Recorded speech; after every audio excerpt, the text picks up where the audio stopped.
They're very different. They're very different topics. They're extremely opposite. So I don't know what you're going to pick. He doesn't know what's on there. Go for it. Okay, here we go. Wait, are we using this? It's there. And is it on? You see that light?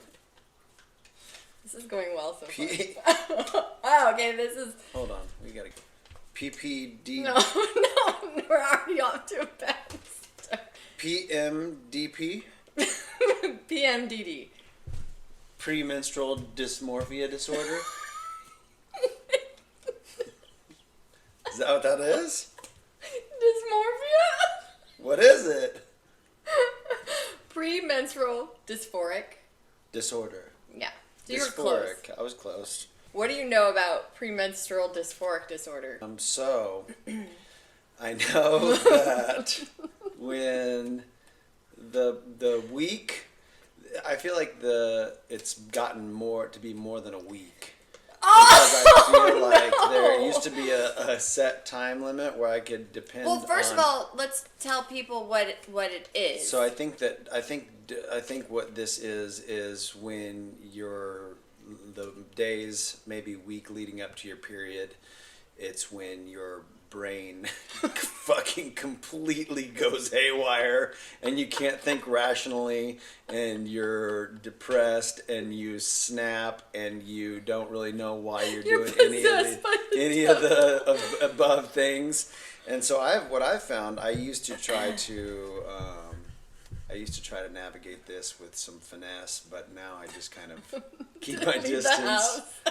I keep my distance, and I know that anything that goes on is a real thing, and I feel like it's only being talked about more lately. At least I'm seeing it more. And I would say I've always been a moody person, but pre or post kids, it's gotten pretty bad, and it's important to talk about because it can completely derail your life. And so I'm understanding some women may never have this. Some women all women experience it just to varying degrees. Yeah. I think that depending on, it's exercise, basically diet. It's basically a PMS on steroids, right? PMS is what? Premenstrual syndrome? Yes. So basically, I think it's extreme symptoms. A week, it's basically about 7 to 10 days prior to your cycle that you experience chronic fatigue, mood swings, sometimes suicidal thoughts.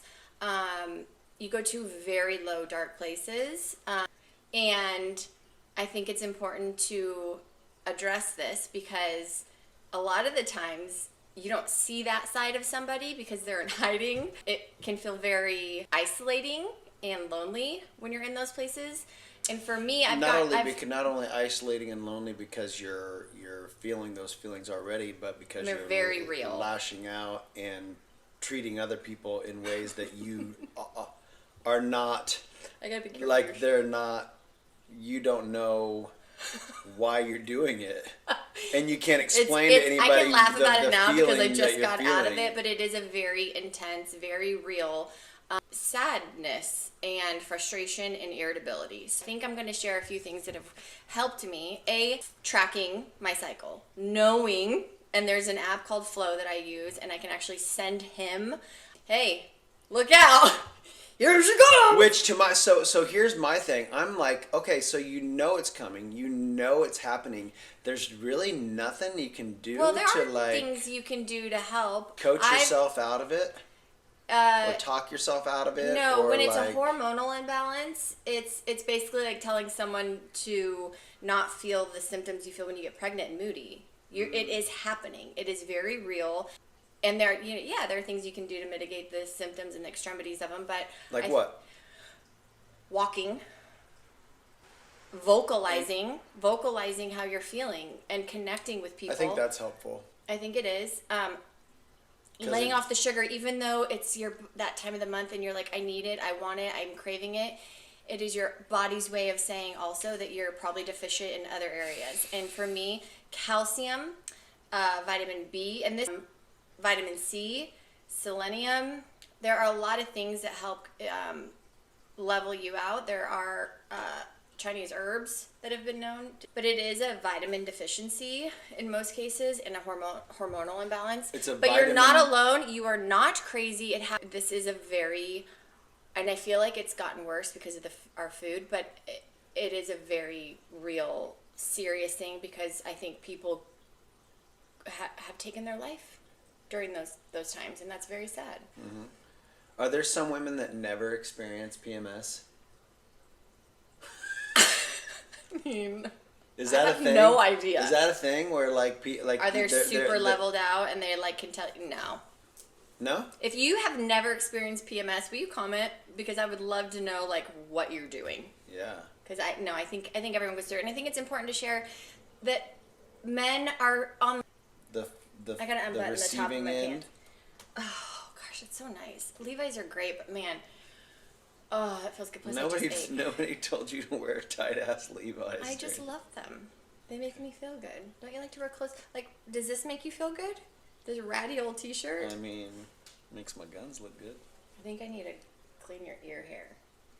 Oh, that's a great segue. I think that women, when I see dudes who have ear hair, when I see dudes that have unkept like neck hairlines, that is a woman's responsibility. Like, you can't be letting your dudes walk out of the house with it. And look, I'm 47 years old, so it's happening to me. Like, my nose hair and my ear hair grows so freaking fast. Hair is gnarly. But the women have to be like, oh no, honey, come here and help the dudes out. Yeah. Like, you can't have a guy in conversation like going to an event or out in public a lot and of have guys like maybe just aren't tarantulas. aware of it. And that's why it's women's job. That's why I feel like it's an unhappy wife. We need one more job. We need to look after your ear hair. What's comparable for women that guys can look after? I don't know, everything during PMDD. Tampon strings at the beach.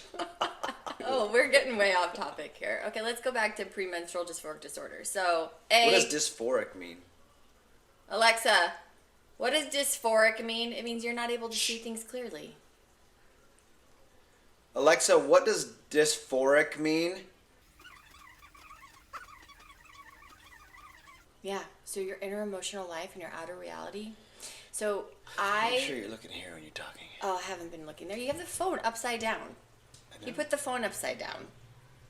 There's a method to my madness. Relax. I don't get it. I think ladies... All the ladies, louder now. Expressing to your husband, like, hey, I'm going to do my best to control, like, this ugly demon that lives inside of me 7 days before, but I want to give you a heads up. It's coming. And then I think he can say... Sweet. I'm going to Palm Springs. I'll see you on the other side. I think you can say... You do a good job at giving me space, taking the boys out. I think communication is really important during this time. And I tell you, I say, please don't take it personal. I am really trying right now. Mm-hmm. But like, you leaving your shit everywhere on the floor is really about to set me over the edge. Right. That's a problem. We have more time, honey. We're gonna talk about your messiness. We will get there. We should talk about it. We should. There's and I'm working on this too. Like, I want to be more organized. I really do. You've gotten better. Sometimes don't know where to start. So I've like listened to podcasts and download apps and all you just start like we're doing right now. We're just talking. Yeah. You just pick it up. You know, the biggest one for me is like, I'll leave a pile of his stuff at the top of the stairs and you'll just walk right over it and walk over it again. Yeah, sometimes I just don't want to pick that. But do you have the moment of stopping, going, she put that there because she wants me to take it down, it's all mine? And then you just purposely don't do it? Sometimes. Yeah. Okay. All right, guys. That's called dysphoric disorder. We'll address that in episode 2.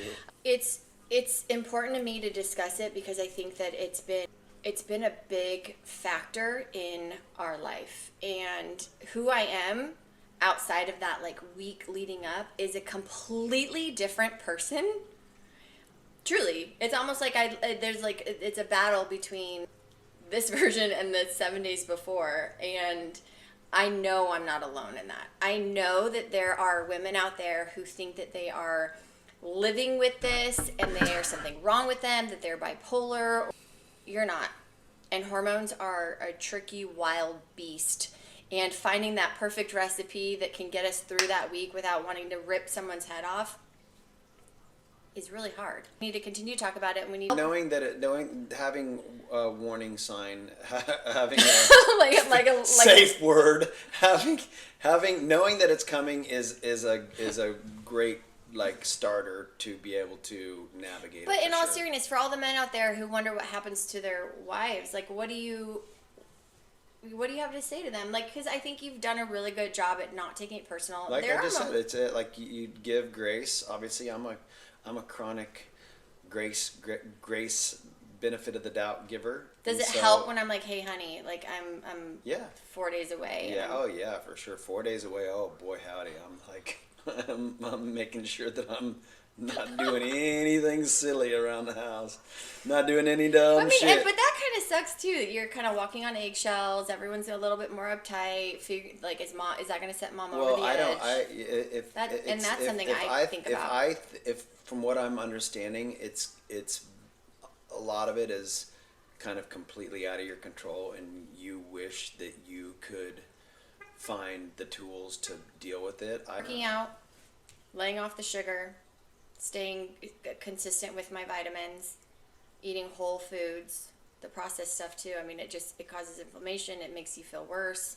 I mean, psychologically, I think just those alone are going to help you not feel shame, because I think that there's a cycle that goes into it. You feel bad for feeling bad, and then it's this repeated, like, man, for that week I was awful to my kids, or I'm like, get in the car.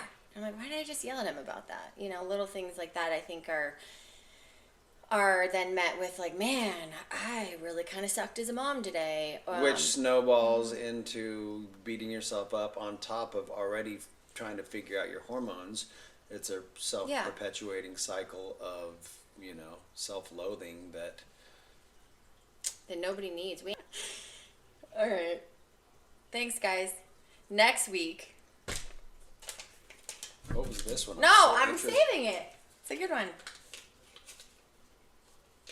Okay, bye. Till next time. Till now. That pimple? Those pimple patches really work. I like them. All right, guys. See you next time.